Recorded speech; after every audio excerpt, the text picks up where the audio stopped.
இந்த பூமியில் உள்ள அனைத்தையும் உங்களுக்காகவே நான் படைத்திருக்கிறேன் என்று அல்லாஹ் தஆலா நமக்கு வாக்கும் அளித்திருக்கிறான். சூரத்து தலாக்கினுடைய 3வது வசனத்திலே சொல்லி காட்டும் போது வயர்சுகுஹு மின் ஹைது லா யஹ்தசிப் வமன் யதவக்கல் அலல்லாஹி ஃபஹுவ ஹஸ்புஹு. யார் அல்லாஹ்வுக்கு பயந்து நடக்கின்றார்களோ அவர்களுக்கு என்ன நான் கொடுக்கிறேன் என்று அல்லாஹ் தஆலா சொல்லி காட்டும் போது அவனுக்கு எண்ணி இருக்காத திசைகளில் இருந்து அவனுக்கு ரிஸ்க்குகளை அளிக்கிறேன். வமன் யதவக்கல் அலல்லாஹி ஃபஹுவ ஹஸ்புஹு. யார் அல்லாஹ்வின் மீது நம்பிக்கை கொண்டு அவனை முற்றிலும் சார்ந்து நிற்கின்றாரோ அவருக்கு அவனே போதுமானவன். இன்னல்லாஹ பாலிகு அம்ரிஹி கத் ஜஅலல்லாஹு லிகுல்லி ஷைஇன் கத்ரா. நிச்சயமாக அல்லாஹ் அவனுடைய காரியத்தை நிறைவாக்குவவன், அதனை திண்ணமாக்குவவன் அப்படின்னு அல்லாஹ் தஆலா சொல்லிட்டு அல்லாஹ் ஒவ்வொரு பொருளுக்கும் ஓர் அளவை உண்டாக்கி வைத்திருக்கிறான் என்று அல்லாஹ் சுப்ஹானஹு வ தஆலா சொல்லி காட்டுகிறான். அல்லாஹ்வை யார் அஞ்சி நடக்கிறார்களோ அவர்களுக்கு அவன் ரிஸ்க்குகளை வழங்குகிறான். யார் அவன் மீது பொறுப்பு சாட்டி அவனையே சார்ந்து நிற்கின்றார்களோ, தவக்கல் வைக்கின்றார்களோ, நிச்சயமாக அல்லாஹ் அவன் விடயத்தில் போதுமானவனாக இருக்கிறான். அல்லாஹ் அவனுடைய காரியத்தை நிறைவேற்றுவவன். கத் ஜஅலல்லாஹு லிகுல்லி ஷைஇன் கத்ரா. எல்லா விஷயங்களுக்கும் ஒரு அளவையும் அவனே நிர்ணயித்து வைத்திருக்கிறான் அப்படின்னு சொல்லி அல்லாஹ் தஆலா சூரத்து தலாக்கினுடைய 3வது வசனத்தில் சொல்லி காட்டுறதை நாங்கள் பார்க்கலாம். விலையை வைத்து அல்லாஹ் நமக்கு ரிஸ்க் அளக்கவில்லை. அல்லாஹ் நமக்கு ரிஸ்க்கை எழுதிவிட்டான். நிச்சயமாக அல்லாஹ் தஆலா இந்த பூமியில் உள்ள ஒவ்வொரு உயிருக்கும் ரிஸ்க் பொறுப்பை அவன் எடுத்து விட்டான். இந்த பூமியில் உள்ள ஒவ்வொரு உயிருக்கும் தாப்பத்தி ஃபில் அர்தி இல்லா அலல்லாஹி ரிஸ்குஹா. அல்லாஹ் தஆலா என்ன சொல்றான்னு சொன்னா லிகுல்லி ஷைஇன் கத்ரா. எல்லாத்துக்கும் ஒரு நிர்ணயம் இருக்கிறது, எல்லாத்துக்கும் ஒரு காலம் இருக்கு, அவ்வளவுதான் அப்படிங்கிறான். எல்லாத்துக்கும் ஒரு காலங்கள் இருக்குது. வயிற்றில் இருக்கிற குழந்தைக்கு ஒரு காலம் இருக்குது, அதுக்கப்புறம் அவன் நினைச்சாலும் இருக்க முடியாது, அது வெளியில வந்துடும். எல்லாத்துக்கும் ஒரு காலம் இருக்குது. அட்டூழியங்கள் செய்றாங்களா, அடக்கி ஆடுறாங்களா, அதுக்கும் ஒரு காலம் இருக்குதுங்க, அதோட முடிஞ்சு போகும் அவங்க கதை. எல்லாத்துக்கும் ஒரு காலம் இருக்கு. எவ்வளவு நாளைக்கு, எவ்வளவு நாள் மூசாவை ஃபிரௌன் கொடுமைப்படுத்தினான்? மூசா அலைஹிஸ்ஸலாத்து வஸலாம் அவருடைய சமூகத்தை எவ்வளவு நாள் கொடுமைப்படுத்த முடியும்? எவ்வளவு நாளுங்க கொடுமை? இதெல்லாம் எப்ப தீரப்போகுது அப்படிங்கிற அளவுக்கு கொடுமை முடிஞ்சு போச்சு. அல்லாஹ்விடத்தில் கேட்கக்கூடிய இந்த பிரார்த்தனை ரொம்ப பலமானது. ஏழைகளுடைய கண்ணீர், அப்பாவிகளுடைய பிரார்த்தனை, பாதிக்கப்பட்டவனுடைய பிரார்த்தனை எவ்வளவு பலமானது. அல்லாஹ் எல்லாத்துக்கும் ஒரு காலம் வச்சிருக்கிறான். அந்த காலத்தோடு அது முடிஞ்சு போகுது, அவ்வளவுதான். ஆக இல்ல அல்லாஹ் தஆலா சொல்றான் லிகுல்லி ஷைஇன் கத்ரா.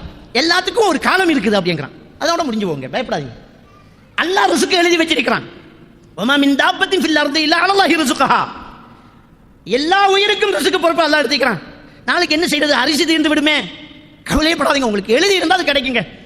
உங்களுக்கு எழுதப்படாட்டி, உங்க மடி நிறைய பணம் இருந்தாலும், வீடு நிறைய உணவு இருந்தாலும், உங்களுக்கு எழுதப்படலாட்டி உங்களுக்கு சாப்பிட முடியாம தான் போகும். உங்களுக்கு முடியல சாப்பிடுறதுக்கு. டாக்டர் சொல்லுவார் சாப்பாடு கொடுத்துறாதீங்க, இந்த டொனிக்க மட்டும் கொடுங்கன்றார். அல்லாஹ்வை நீ அஞ்சி நட, உனக்கு நான் ரிஸ்க் தரேங்கிறான். இந்த நேரத்தில் நாமெல்லாம் செய்ய வேண்டிய ஒன்று இறையச்சம். எங்கே நமக்கெல்லாம் பாவங்கள் அதிகரிச்சு போயிருக்குது. எவ்வளவு நாளா பிரச்சாரங்கள், எத்தனை ஜும்மாக்கள், சர்வ சாதாரணமா பாவங்கள் நடந்துகிட்டு இருக்கு. எப்ப அல்லாஹ் பயப்பட போறான்? எல்லா பாவம் தான் நடந்துகிட்டு இருக்குது. அல்லாஹ் தஆலா என்ன சொல்றான்? வமயத்தகில்லாஹ். யார் அல்லாஹ்வை பயப்படுகிறானோ அவனுக்கு நான் ரிஸ்க் கலக்குறேங்கிறான். ரிஸ்க் தேவை, அல்லாஹ்வை பயப்படு, அல்லாஹ்வை அஞ்சி நடந்துக்கோ அப்படிங்கிறான். நாங்க மாறணும், ஆட்சியை மாற்றணும், அவனை கொண்டு வரணும், வேறு அரசாங்கம் வரணும், பொருளாதாரத்துக்கு திட்டமிடணும். எவ்வளவோ நம்ம பேசணும், இதெல்லாம் வேலைக்கு ஆகாது. அல்லாஹ் தஆலா சொல்லக்கூடிய விஷயத்தை எடுத்துக்கோங்க. அல்லாஹ் தஆலா என்ன சொல்றான் அப்படிங்கிறத பாருங்க. அல்லாஹ் தஆலா சொல்றான் அல்லாஹ்வை அஞ்சி நடந்துக்கோ. இய்யாக நஅ்புது வ இய்யாக நஸ்தஈன். நம்ம ஒவ்வொரு நாளும் ஓதக்கூடிய சூரத்துல் ஃபாத்திஹா. உன்னையே வணங்குகிறோம், உன்னிடமே உதவி தேடுகிறோம் யா அல்லாஹ். இந்த ரெண்டில் இருக்குதுங்க, தவக்கலும் இருக்குது, இறையச்சவும் இருக்குது. உன்னையே வணங்குகிறோம், தக்வா, உன்னை தான் வணங்குவே யா அல்லாஹ், வேற ஒன்றை வணங்க மாட்டேன். உன்னை வணங்கினா உனக்கு மாறு செய்ய முடியுமா? உன் மீது நான் தவக்கல் வைக்கிறேன். வ இய்யாக நஸ்தஈன், உன்னிடமே நான் உதவி தேடுகிறேன் அப்படிங்கிறோம். சூரத்துல் ஹூத் 123வது வசனத்தில் அல்லாஹ் தஆலா சொல்றான் ஃபஅபுதுஹு வ தவக்கல் அலைஹி. அல்லாஹ்வை வணங்கு, அவன் மீதே தவக்கல் வை. அல்லாஹ்வை வணங்கு, அவன் மீது தவக்கல் வை அப்படி என்று அல்லாஹ் சுப்ஹானஹு வ தஆலா சொல்லி காட்டுறாங்க. அதே மாதிரி சூரல் மும்தஹினா 4வது வசனத்தில் அல்லாஹ் தஆலா சொல்லி காட்டுறான் அலைக்க தவக்கல்னா வ இலைக்க அனப்னாங்கறான். யா அல்லாஹ், உன் மீது நாங்கள் தவக்கல் வைத்து விட்டோம், உன் பக்கமே நாங்கள் சார்ந்து விட்டோம் அப்படிங்கிறான் அல்லாஹ். அப்ப அல்லாஹ் தஆலா அவனை வணங்கு, அப்படி என்றால் அவன் மீது தவக்கல் வைங்கிறார். ரெண்டு விஷயத்தை நாங்க பார்க்கலாம்.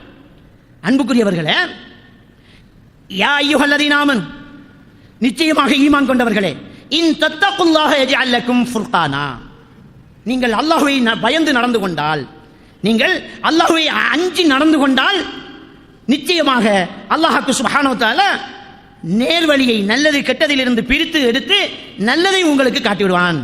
யஜ்அல் லக்கும் ஃபுர்கானா வ யுகஃபிர் அன்கும் ஸய்யாத்திக்கும், மேலும் அல்லாஹ் நீங்கள் செய்த பாவங்களை எல்லாம் போக்கி விடுவான்.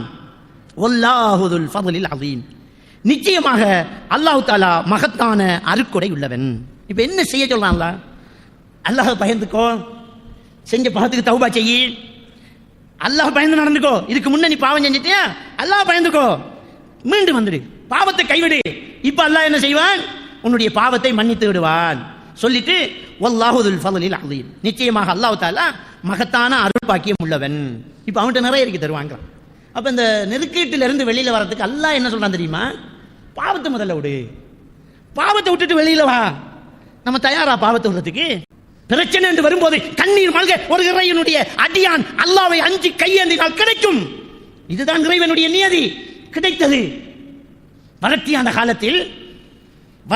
காலத்தில் 84ஆம் ஆண்டு அக்கரைப்பட்டிலே கடுமையான ஒரு வறட்சி, பயிர்கள் எல்லாம் செத்து மடிந்தது. அப்பெல்லாம் இப்ப இருக்கிற மாதிரி வட்டி கிடையாது, இந்த மாதிரி தூளெல்லாம் கிடையாது.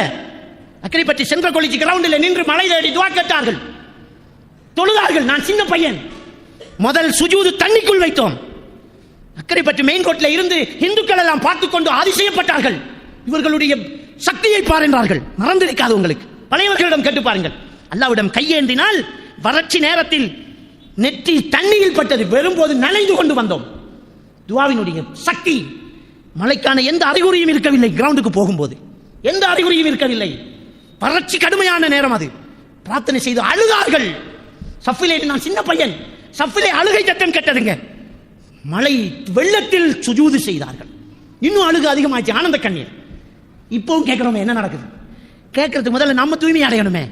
அப்ப வட்டியிலிருந்து வெளியில வர மாட்டோமா? நம்ம வெளியில வரணுமே. அப்ப அல்லாஹ் தஆலா என்ன சொல்றான்? யா அய்யுஹல்லதீன ஆமனு இன் தத்தகுல்லாஹ், ஈமான் கொண்டவர்களே, நீங்கள் அல்லாஹ்வை அஞ்சினால் யஜ்அல் லக்கும் ஃபுர்கானா, உங்களுக்கு நேர்வழியை அல்லாஹ் தஆலா காட்டுவான். உங்களுக்கு எது நேர்வழி, எது வழிகேடுங்கிறத காட்டுவான். முதல்ல அல்லாஹ்வை அஞ்சி நேர்வழி அல்லாஹ் காட்டுவான். அடுத்தது என்ன சொல்றான்? உங்களுடைய பாவங்களையும் அல்லாஹ் மன்னிச்சுவான். இதுக்கு முன்ன செஞ்சல பாவத்தை மன்னிச்சுவான். விடு முதல்ல அதை, நீ கேட்கறத தருவான். அப்படிங்கிறத அல்லாஹ் தஆலா சொல்லி காட்டுறான். அடுத்த வசனத்தை பாருங்க.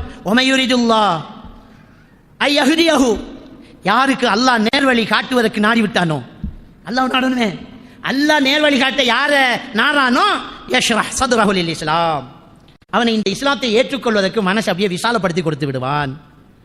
யஜ்அல் ஸத்ரஹு ضيقا ஹரஜா ஒமையுரிதுல்லாஹ் ஐயுதில்லஹு, யாரை வழிகெடுக்க அல்லாஹ் நாடி விட்டானோ, யார் வழிகட்டு போகணும் என்று அல்லாஹ் நாடி விட்டானா, யஜ்அல் ஸத்ரஹு ضيقا ஹரஜா, அவனுடைய நெஞ்சை அப்படியே இறுக செய்து விடுவான்.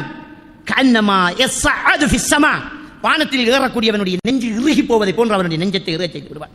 கதாலிக யஜ்அலுல்லாஹு ரிஜ்ஸ அலல்லதீன லா யுமினூன், ஈமான் கொள்ளாதவர்கள் மீது இவ்வாறுதான் அல்லாஹ் அவனுடைய தண்டனையை ஏற்படுத்துகிறான் என்று அல்லாஹ் தஆலா சொல்லி காட்டுறான். அன்புக்குரிய இஸ்லாமிய சகோதரர்களே,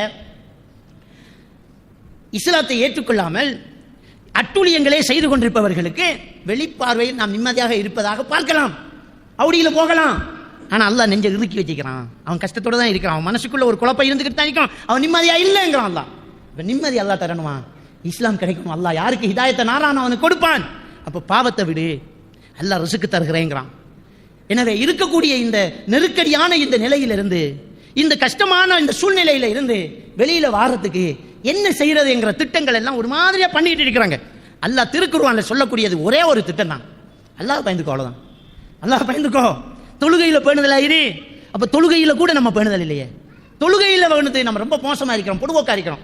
பள்ளியில வாங்க சொல்லும் தான், தொழுகை நடக்கும் தான், கடையில வியாபாரம் நடந்துகிட்டு தான் இருக்கும். இவ்வளவு கஷ்டமா இருந்தாலும் எல்லா கூத்தும் நடந்து தான் இருக்குது. ரோட்டில் மியூசிக் நடக்குது. ஒரு கடை திறப்பு விழான்னு சொன்னா பரக்கத்துக்கு ஒரு குராத்தொண்டு ஓதி ஒரு ஆணின்னு சொல்லி ஒரு ஸ்டார்ட் ஆயிரும். பரக்கத்துக்கு மௌலவி வந்துடுவார். போவார் ஒரு மௌலவி பரக்கத்துக்கு. அங்கே இசை கச்சேரிக்கெல்லாம் ரெடியா இருக்கும். முதல்ல ஒரு அசரத்தை வந்து பாத்தியா ஓதி ஒரு யாசின் ஓதி துவா கட்டு வந்துடுவார். அதுக்கு பிறகு நம்ம சாஃப்ட்வேர்ல இசை போகும், நம்ம ஆட்கள் பாட்டு படிச்சுட்டு இருப்பாங்க. அண்மையில் ஒரு வீடியோ வெளியாச்சு, ஒரு முஸ்லீம் கடை திறப்பு விழா, பரதா போட்ட பெண்கள்லாம் ஆடிக்கிட்டு இருக்கிறாங்க, களத்தில் இறங்கி ஆடுறாங்க. இதான் நம்ம ஈமான். இப்படித்தான் நம்ம இருந்துகிட்டு இருக்கணும். லாபத்தை விடு, அல்லாஹ் எழுதின ரிஸ்க் உனக்கு கிடைக்கும், அல்லாஹ் ரிஸ்க் பொறுப்பை எடுத்துட்டான். சூரா ஹதீத் 22வது வசனத்தில் அல்லாஹ் தஆலா சொல்லி காட்டுறான், மா அஸாப மின் முஸீபத்தின் ஃபில் அர்த், இந்த பூமியில் நடக்கக்கூடிய ஒவ்வொரு பிரச்சனைகளும், ஃபி அன்ஃபுசிக்கும், உங்களில் நடக்கக்கூடிய ஒவ்வொரு பிரச்சனைகளும், இல்லா ஃபி கிதாபின் மின் கப்லி அன் நப்ரஹா, உங்களையும் இந்த பூமியை படைக்கிறதுக்கு முன்னாடி அல்லாஹ் எழுதிட்டான் என்று அல்லாஹ் தஆலா சொல்றான். இன்னதாலிக அலல்லாஹி யஸீர், இது அல்லாஹ்விடத்தில் ரொம்ப லேசானது. லிகைலா தஅஸ வலா மா ஃபாத்தக்கும், உங்களுக்கு மிஸ் பண்ணி போனதில் நீ கவலைப்படாமல் இருப்பதற்கும், வஅல்லா தஃப்ரஹு பிமா ஆதாக்கும், உனக்கு தந்ததில் நீ ரொம்ப சந்தோஷப்பட்டு பெருமை அடித்துக் கொள்ளாமல் இருப்பதற்கும் அல்லாஹ் ரிஸ்கை எப்போது எழுதி விட்டான், எல்லாம் நான் எழுதி முடிக்கப்பட்டது அப்படிங்கிற சூரா ஹதீத் 22 வசனத்தில் அல்லாஹ் தஆலா சொல்லிக்கிறான், எழுதப்பட்டுச்சு. இப்போ நாங்கள் செய்ய வேண்டியது என்ன? நாங்கள் இறைச்சம் உள்ளவனாக மாற வேண்டும்.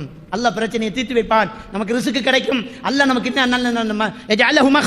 கஷ்டங்களில் இருந்து விடுவை அல்லாஹ் தருவான்.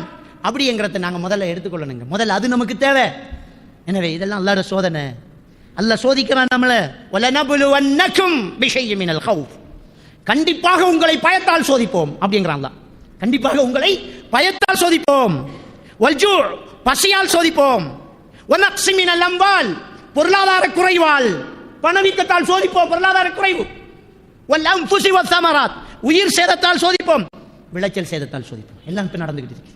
உயிரும் போச்சு, கோவிட்-19 என்றாங்க, நோய்கள் பரவுதுண்டாங்க, விளைச்சல் சேதத்தாலையும் சோதிக்கிறாங்க, பயல இல்லைன்றாங்க, பழைய விளைச்சல் இல்லைங்கிறாங்க, அதுலையும் சோதிச்சான். பசியால சோதிக்கிறான், இல்ல இன்னைக்கு பசி அதிகமாகி திருட்டு சம்பவங்கள் நடக்குது, அதாலையும் சோதிச்சான். ஒல் கௌஃப், பயத்தால சோதிக்கா, எப்ப யாரை தூக்குறான்னு தெரியலன்ற ஒரு பயம். எல்லா சோதனையும் நடந்துகிட்டு இருக்குது. கண்டிப்பா சோதிப்போங்கிறான். ஆனா அல்லாஹ் தொடர்ந்து என்ன சொல்றான்? ஃபபஷிரி சாபிரி, நபியே எல்லாம் பொறுமையா இருக்கிற ஆளுக்கு நீ நன்மாராயணம் சொல்லு. பொறுமையா இருக்கிறவங்களுக்கு நன்மாராயணம் சொல்லு. பொறுமையா யாரு இருக்க முடியும்? பொறுமையா யாரு பொறுமையா இருப்பா? அல்லாஹ்வுடைய தவக்கலை நம்பினால், அல்லாஹ்வுடைய ரிஸ்கை நம்பினால், அல்லாஹ்வுடைய எழுத்தை நம்பினால், அல்லாஹ்வுக்கு அஞ்சி நடந்தால் அவன் பொறுமையா இருப்பான். இப்போ வாடி இன்னொரு நாளைக்கு நம்ம உயிர் போகத்தானே போகுது, மறுமையை பயந்தோமா நம்ம? எப்போ ஒரு மனுஷனுக்கு கவலை வரும்? இதோட வாழ்க்கை முடியுதுன்னா கவலை வரும். இதோட வாழ்க்கை முடியலையே, நமக்கு தான் மரணத்திலிருந்தே ஆரம்பிக்குதே, முடிவே இல்லாத வாழ்க்கை. அப்ப அங்க கிடைக்கும் என்றால் இங்க இருக்கிறத செய்யணுமே. அங்க கிடைக்க வேண்டும் என்றால், அங்க சுகமாக வாழ வேண்டும் என்றால், அங்க தட்டுப்பாடு இல்லாமல் சாப்பிட வேண்டும் என்றால் இங்க அமல் செய்யி. கொஞ்சம் நமக்கு தரப்பட்ட ஃபர்லான கடமையாவது நிறைவேற்றக்கூடாதா? இதுக்குள்ள ரமலான் வந்துகிட்டு இருக்குது. அதையாச்சும் புலிசா நோன்பு வச்சு இபாதத்துக்களை ஈடுபட்டு அல்லாஹ்விடத்தில் கையேந்திரத்துக்கு நம்ம தயாராகிறதுக்கு ரெடி ஆகக்கூடாதா? சிந்திச்சு பாருங்க. எவ்வளவு கஷ்டம் வந்தாலும் தொழுகை இல்லதான், ரோட்டில் தெருக்கு கூத்துட்டான். இவ்வளவு ஒரு மோசமான ஒரு சிந்தனை பாருங்க. அப்ப பிரச்சனை தீரணும் என்றால் இறைச்சம் நம்மிடத்தில் இருக்கணும், அல்லாஹ்வை பயப்படணும், பாவங்களை கைவிடணும், பாவங்களை தடுக்க வேண்டும். நாம் பாவங்களோடு துவா செய்து கொண்டிருக்கின்றோம். பாவங்களை விட்டு, பாவங்களை திருத்தி, அல்லாஹ்விடத்தில் வருந்தி, வட்டியில் இருந்தும் பிறரை புறம் பேசுவதிலிருந்தும் மற்றும் எண்ணற்ற பாவங்களை நாம் தவிர்த்து, பாவங்களை விட்டு நாம் கேட்கும் துவாக்கள் அனைத்தும் அல்லாஹ்விடத்தில் முழுமையாக ஏற்கப்படும். இன்ஷா அல்லாஹ் இந்த ரமலானில் நாம் செய்த பாவங்களை திருத்தி மன்னிப்பு கேட்டு நமக்கு தேவையான அனைத்து துவாக்களையும் அல்லாஹ்விடத்தில் கேட்டு பெற்றுக்கொள்வோம் இன்ஷா அல்லாஹ்.